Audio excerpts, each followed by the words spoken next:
Hi guys, இன்றைக்கி வேர்க்கடலை சட்னி எப்படி அரைக்கலான்னு தான் பார்க்க போகிறோம். அதுக்கு வந்து ஒரு கப் ஆஃப் வேர்க்கடலை எடுத்திருக்கேன், ஒரு 1/4 கப் போல் தேங்காய் எடுத்திருக்கேன், 4 பச்சை மிளகா, 2 பூண்டு, 2 துண்டு இஞ்சி, தேவையான அளவு கருவேப்பிலை. வேர்க்கடலையை வறுத்து எடுத்துக்கலாம். அதுக்கு ஒரு பேனை ஹீட் பண்ணிக்கோங்க. பேன் ஹீட் ஆன உடனே வேர்க்கடலை ஆட் பண்ணிக்கலாம். பேன் ஹீட் ஆகிடுச்சு, வேர்க்கடலை ஆட் பண்ணிக்கோங்க. இதை பொன் வறுவலாக வறுத்து எடுத்துக்கலாங்க. வேர்க்கடலை பொன் வறுவலாக வறுந்து வர வரைக்கும் இந்த மாதிரி கிளறி விட்டுட்டே தான் இருக்கணும். அடி பிடிக்காமல் கிளறி விட்டுட்டே இருங்க. ரொம்ப தீயவும் வறுக்கக்கூடாது, ரொம்ப வராமலையும் எடுக்கக்கூடாது. பொன் வறுவலாக வறுக்கணும், அப்போ தான் சட்னி நல்லா இருக்குங்க.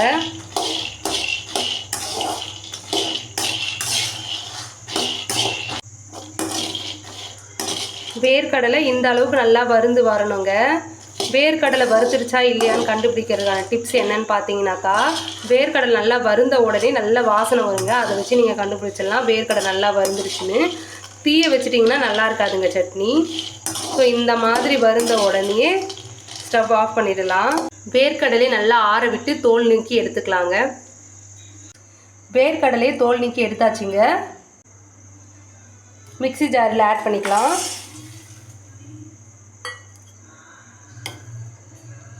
அடுத்தது 1/4 கப் போல் தேங்காய் ஆட் பண்ணிக்கலாம்.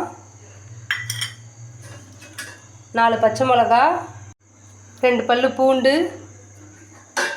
2 துண்டு இஞ்சி, தேவையான அளவு உப்பு, சிறிதளவு தண்ணி ஆட் பண்ணி நல்லா மசிச்சு எடுத்துக்கலாம். இடையில் தண்ணி விட்டு இந்த மாதிரி அரைச்சி எடுத்துக்கோங்க. இந்த கன்சிஸ்டன்சியில் இதை ஒரு பவுலில் சேஞ்ச் பண்ணிக்கலாம். இந்த கன்சிஸ்டன்சியில் தண்ணி விட்டு இந்த மாதிரி மிக்ஸ் பண்ணி எடுத்துக்கோங்க. இப்போ தாளிச்சிக்கலாம். எண்ணெய் நல்லா பாயில் ஆயிடுச்சுங்க. சிறிதளவு கடுகு ஆட் பண்ணிக்கலாம். ஸ்டவ் ஆஃப் பண்ணிடுங்க. இந்த தீயிலே கடுகு நல்லா பொரிஞ்சு வந்துடும். கடுகு நல்லா பொரிஞ்சு வந்தது. சிறிதளவு கருவேப்பிலை ஆட் பண்ணிக்கோங்க. இப்போ தாளிச்சிக்கலாம்.